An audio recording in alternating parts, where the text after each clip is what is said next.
சுமித்ரா. இப்போ நம்ம கேரட் அல்வா எப்படி செய்கிறதுன்னு பார்ப்போம். ஒரு திக்கான ஒரு பாத்திரம் எடுத்துப்போம். அதில் ஒரு 4 ஸ்பூன் நெய் விட்டுக்கிறேன். அப்புறம் ஒரு 8 பாதாம், 10 முந்திரி, 2 வந்து நம்ம லைட்டாக பொன்னிறமாக ஆகிற வரைக்கும் நம்ம வறுத்து தனியாக எடுத்து வச்சுக்கிறோம். நீங்கள் இதை கொஞ்சம் கம்மி குவான்டிட்டி வேணும்னா கம்மியாக போட்டுக்கோங்க. இதை அதே நெய்யில் நான் ஒரு 6 கேரட் துருவி வச்சுருக்கேன். அதை போட்டுக்கிறேன். நல்லா நம்ம வதக்கிப்போம். கலரி விட்டுக்கிட்டு இப்போ நான் ஒரு 2 ஸ்பூன் நெய் திரும்ப ஆட் பண்ணிக்கிறேன். நல்லா கலரி விட்டு ஒரு திக்கான பாத்திரம் எடுத்துக்கோங்க. அப்போ தான் அடி பிடிக்காது. நம்ம அப்பப்போ தட்டு மூடி அப்பப்போ கொஞ்ச நேரம் விட்டு விட்டு நம்ம திறந்து பார்த்து கலரி விடணும். இப்போ லைட்டாக கலர் சேஞ்ச் ஆகிருக்கு. இப்போ நான் ஒரு 150 ml பால் விட்டுக்கிறேன். காசி ஆற வச்ச பால்.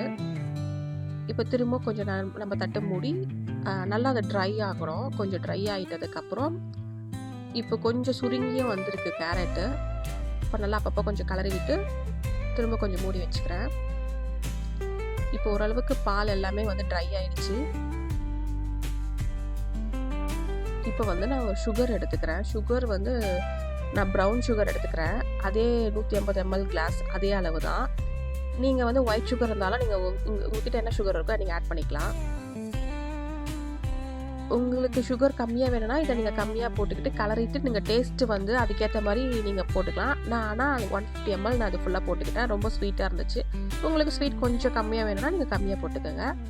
திரும்ப நான் ஒரு 2 ஸ்பூன் நெய் விட்டுக்கிட்டேன். அதை விட்டு நல்லா கலரி எடுத்துக்காச்சு. திரும்ப கொஞ்சம் தட்டு போட்டு மூடினா நல்லா ட்ரை ஆகிட்டு அப்புறம் ஒரு பிஞ்ச் வந்து குங்குமப்பூ போட்டுக்கிட்டேன். அப்புறம் ஏலக்காய் பொடி 1 ஸ்பூன், சின்ன ஸ்பூன் அளவு ஏலக்காய் பொடி போட்டு நல்லா கலரிக்காச்சு. அப்புறம் நம்ம முந்திரி பாதாம் நம்ம வதக்கி வச்சோம்ல அதை கொஞ்சம் போட்டுக்கிறேன். மீதி வந்து நம்ம லாஸ்ட்டாக டெக்கரேட் பண்ணுறதுக்கு எடுத்து வச்சுட்டேன். அவ்வளோதான் ஃப்ரெண்ட்ஸ், கேரட் அல்வா ரெடி. இது வந்து நான் ஃப்ரிட்ஜில் வந்து ஒரு வாரத்துக்கு நான் வச்சுருந்து சாப்பிட்டோம். நல்லா இருந்துச்சு. ஸ்வீட் பிடிக்கிறவங்கள கண்டிப்பாக ட்ரை பண்ணி பார்க்கலாம். இதை ஃபஸ்ட் டே சாப்பிடும் போது நல்லாயிருக்கும் சூடாக. செகண்ட் டேலாம் வந்து நெய் இறுக்கி போயிடும்.